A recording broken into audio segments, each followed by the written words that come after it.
Bill, if you have a problem, if no one else can help, and if you can get past the screeners of his radio call-in show, maybe you can hire Governor Christie.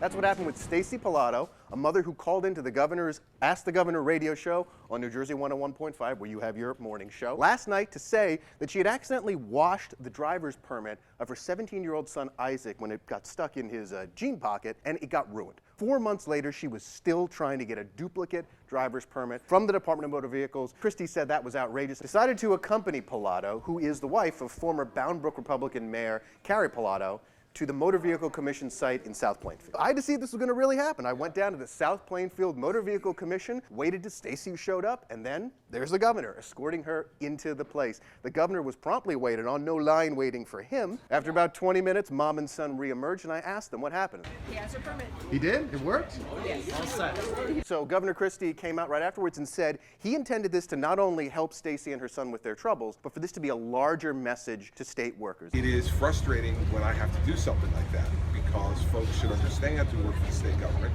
that these folks pay their salaries, pay their health care, pay their pensions, and they're our customers. Now, I had to bring up the idea again of a possible Christie Trump ticket. There's been some speculation in recent days, especially after Christie accompanied Trump to meet Governor Mike Pence in Indiana, where Trump is looking for an endorsement. I asked him if today's appearance was some sort of proof that he could be a good Trump running mate. No, it has nothing to do with any of that stuff. It has to do with me doing my job.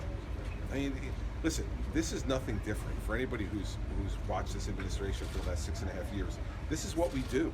He also brought up, of course, bashing John Corzine, the transparency that Christie prides himself on. Corzine canceled his radio show. Christie says, despite whether his poll numbers are in the 70s or in the 30s, every month he's on that call-in show, taking calls from residents and fixing problems. It is true. I mean, it's easy to pin it, and a lot of media would love to spin this as, oh, he did it for show. Truth is, he has been doing it since he got elected, and he promised to do it before he got elected, and he has been consistent. He's there every month with Eric Scott, and he takes calls, and he acts. This is not the first time maybe he's gone to motor vehicles, but he responds. And even though my first question was, is this a publicity stunt, Governor? He said, of course not. You've got to realize that this does have an impact throughout the state because, as he said, no one else in other motor vehicle agencies knows if I'm going to show up. Next, I asked him if he was putting the MVC on notice, and he said, within a week, we're going to hear some more from him on this topic. Good, because he's right. Shouldn't take 4 months. What the heck?